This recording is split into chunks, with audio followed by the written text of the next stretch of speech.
Minun luontosuhteeni Laura Jonkka 2023.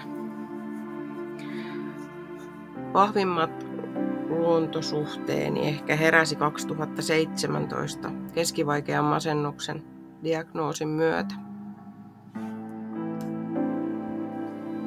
2019 yritin metsästä löytää vastauksia.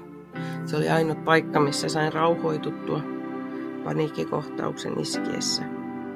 Aloin myös huomaamaan hiljalleen siellä uusia asioita, ihan pieniä ja välillä tosi suuria, mitkä sai heräämään ja ajattelemaan asiaa monelta eri kantilta elämän suhteen.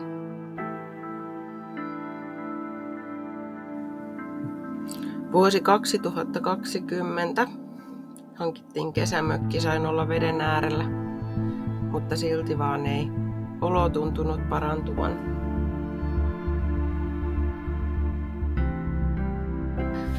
21 vuosi olikin sitten muutos elämässäni.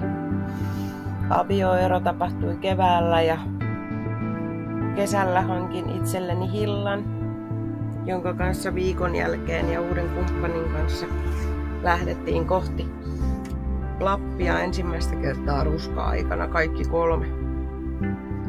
Hilla onkin siitä asti kulkenut mukanani tähän päivään asti.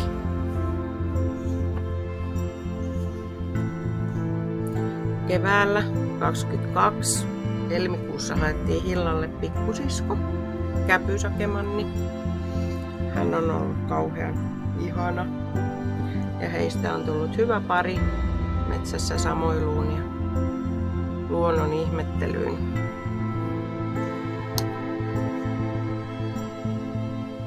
Lapin luonto ja Lapin taika tekivätkin tehtävänsä ja kihlauduin 22 vuonna Käylän kylällä, samalla kylällä, joissa meillä mökki nykyään. Siellä voisi olla vain ja istua hiljaa.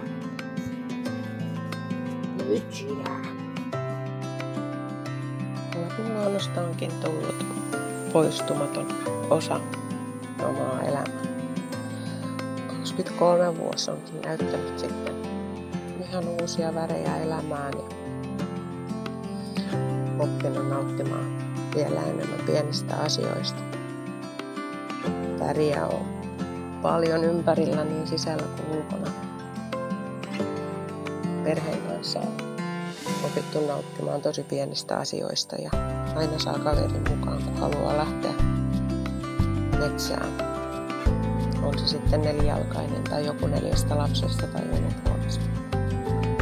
Kovin kiitollinen tästä kaikesta tällä hetkellä ja kiitos kun jaksoit olla mukana tällä matkalla.